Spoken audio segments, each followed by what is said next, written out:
ሰላም ጤና ይስጥልኝ ውድ የተከበራችሁ የቡና ሚዲያና ኮሚኒኬሽን ቤተሰቦች የሰዓቱን ዘገባዎች የምናሰማበት ጊዜ ላይ ደርሰናል። በቅድሚያም ጆርጂያ ሜሎኒ ወደ ኢትዮጵያ እንኳን ደህና መጡ ሲል ታላቅ ደስታ ይሰማኛል ሲሉ ጠቅላይ ሚኒስትር ዶክተር አብይ አህመድ መናገራቸውን በቅድሚያ እንመለከታለን።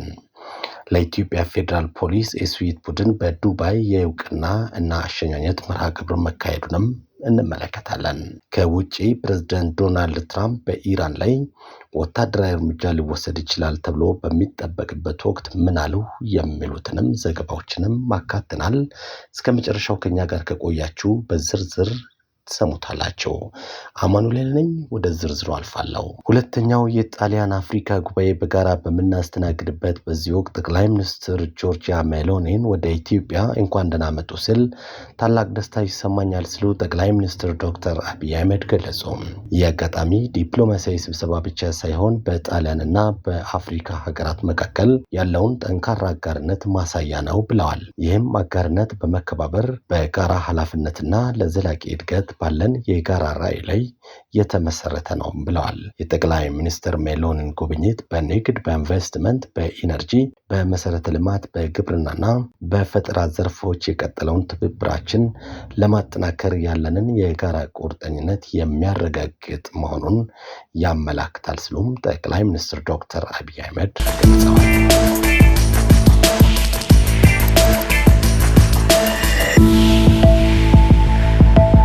የኢትዮጵያ ፌዴራል ፖሊስ የስዊት ቡድን በዱባይ የእውቅናና አሸኛኘት መርሃ ግብር ተካሄደ።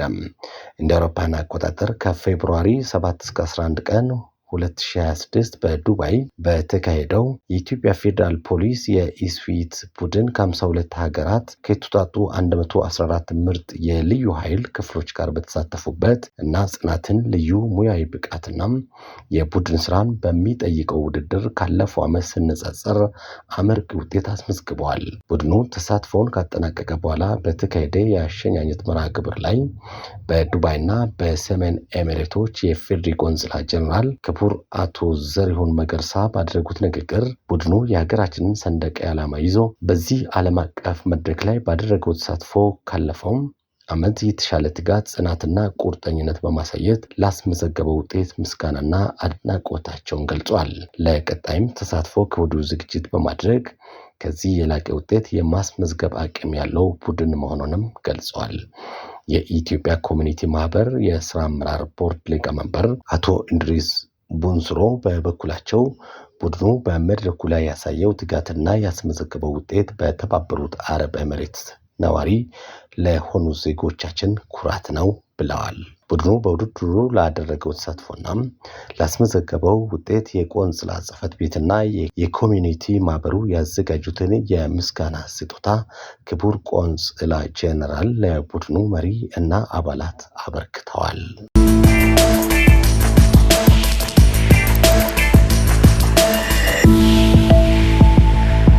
ውጪ ፕሬዝዳንት ዶናልድ ትራምፕ በኢራን ላይ ወታደራዊ እርምጃ ሊወሰዱ ይችላሉ ተብሎ በሚጠበቅበት በዚህ ወቅት በዓለም ትልቁ የሆነው ዩኤስኤስ ጄራልድ ኤርፎርድ የጦር አውሮፕላን ተሸካሚ መርከብ ከካሪቢያን ባህር ወደ መካከለኛው ምስራቅ እንዲያመራ መታዘዙ ተገለጸ።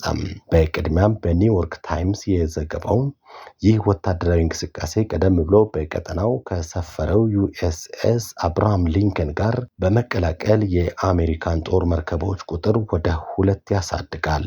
ይህ እርምጃ ትራምፕ ኢራን በኒኩለር መርሃ ግብሯ ላይ አዲስ ስምምነት እንድትፈጽም ለማስገደድ የሚያደርጉት ከፍተኛ ግፊት አካል ተደርጎ ተወስዷል። መርከቧ ባለፈው ጥቅምት ወር የኒኮላስ ማዱሮን መንግስት ለመጣል በተደረገው ዘመቻ በካሪቢያን ባህር ተሰማርታ የነበረች ሲሆን አሁን ወደ መካከለኛ ምስራቅ መላኳ የአስተዳደሩን የትኩረት አቅጣጫ በፍጥነት መቀየሩን ያሳያል።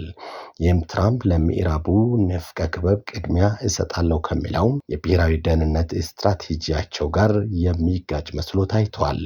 ፕሬዝዳንት ትራምፕ በሰጡት መግለጫ ኢራን ከአስተዳደራቸው ጋር ስምምነት ላይ ካልደረሰች ውጤቱ እጅግ አስከፊ እንደሚሆን አስጠንቅቋል።